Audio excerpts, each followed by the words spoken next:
I'm here with John Cushman of Cushman and Wakefield. John, can you tell me what is the real importance of tonight's event?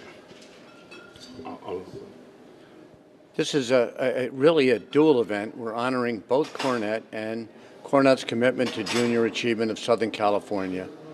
And I'm involved, or have been involved for 30 years at both the Southern California level and the national level for junior achievement. So I'm a big believer in the entrepreneurial spirit, the free enterprise system, and what junior achievement does for young people in giving them the tools to be able to maneuver through life as it relates to starting up businesses and understanding business, which is a fantastic organization. I'm also involved in my real estate world with CoreNet, which represents a cutting-edge organization as relates to real estate, the disciplines of what's changing, how you manage the process of running major corporate real estate departments and so on. And as it is, CoreNet this evening is honoring junior achievement of Southern California, which is really,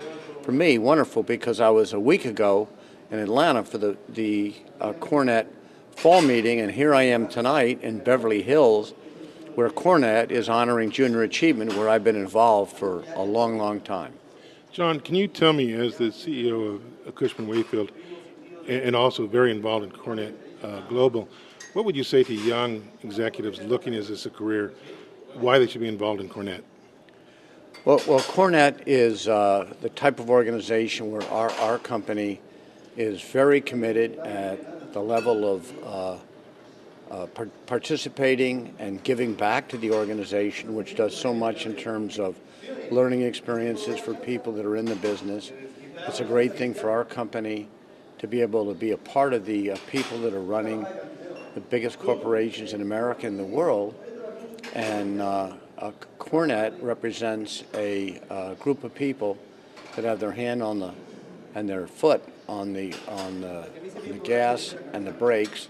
And we're in a business that's very cyclical, so it's changing. So these are people that have to be in a very strategic kind of job in terms of kind of anticipating what's coming up, where they are, where they've been, where they're going. And we're very proud to be a part of what CoreNet's all about. What would you say to corporations, large and small, across the country that are dealing with terrible weather and all sorts of other problems? Why would they not choose California or Southern California as a place to do business? Well, that's really a complicated question. The fact of the matter is, I take the position that the world is over-levered, America is over-levered.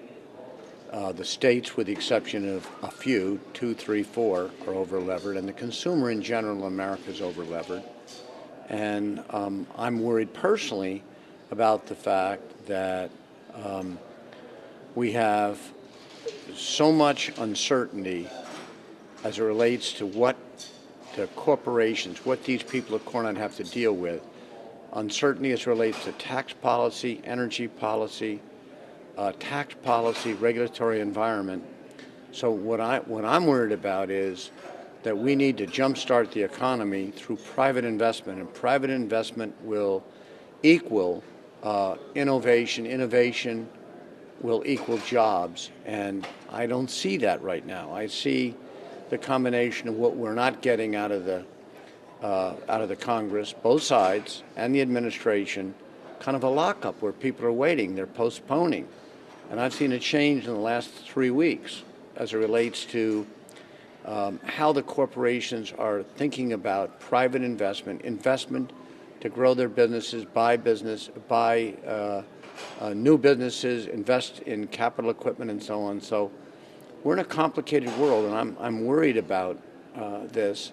And I think that we're caught in a difficult situation between now and the election. I don't see any possibility for meaningful job growth.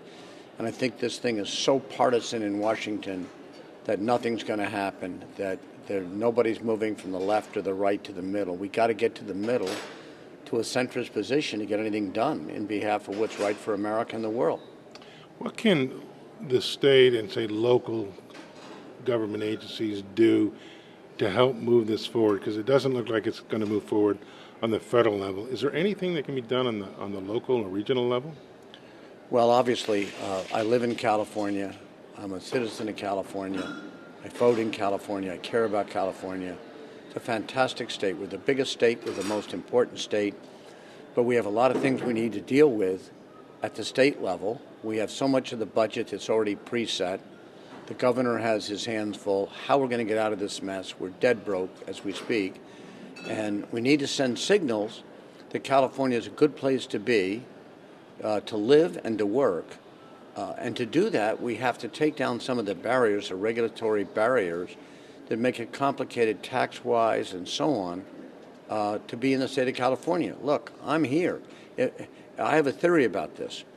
If you had a budget of $100 million or $500 million, I would tell the governor, spend 90% of it hugging and kissing the companies that are already here. Tell them you want them, listen to them a lot, and tell them they really matter, and hope that those companies expand and grow the enterprises they have in the state. One. Two, the little bit that's left, you might use to try to find companies from elsewhere in America or the world to move to the state. But it's a complicated place. It's an expensive place to live. But we have a lot of pluses going for us. I mean, in California, in the north, 40% of all the VC money in the Silicon Valley area is from California. We're number one. We're absolutely number one in that. And there's tremendous job growth in the Bay Area, where there's 313 million feet. There's more job growth up there than there is down in the south. As it is in Los Angeles, we're the second biggest industrial city in terms of square footage in the country, second only to Chicago. So there's a lot of good things about California, but we have to make this a more friendly place to do business, for people to come and live. It's great for you or for me if you live here already. We figured out a way to make it work. But if you get transferred here from, say, Atlanta, Georgia, or Dallas, Texas, it's an expensive proposition in terms of housing. We have to stay focused on the educational system. We got to put the money back in the schools, K through K-12, so important.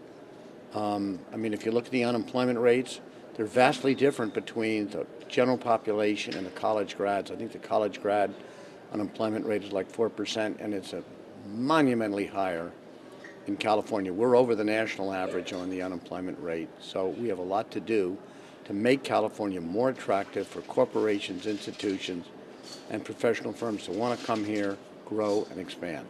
What do you think about counties like the county of Riverside?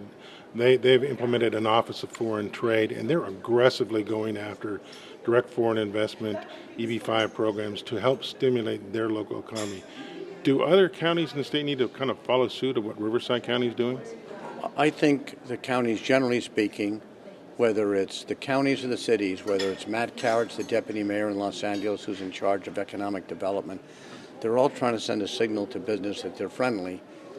You have to translate those good words into reality so that it is friendly and there's less hassle to go through the process. And what I really worry about is the future for California and America are the small companies, the small entrepreneurial spirit companies where there's 15 people or less, where to grow the enterprise, they can't be bogged down in all this regulatory stuff. They need to make the system simpler so that they can be attracted, and with the work ethic and the battle plan they have to grow their businesses. So the answer is Riverside has these programs, LA has these programs. They're throughout the state, and it's a hard message to get across. And remember, it is a difficult situation as it relates to foreign capital, because we have a thing called FIRPTA, which penalizes foreign investment into the United States, not just into California, into America.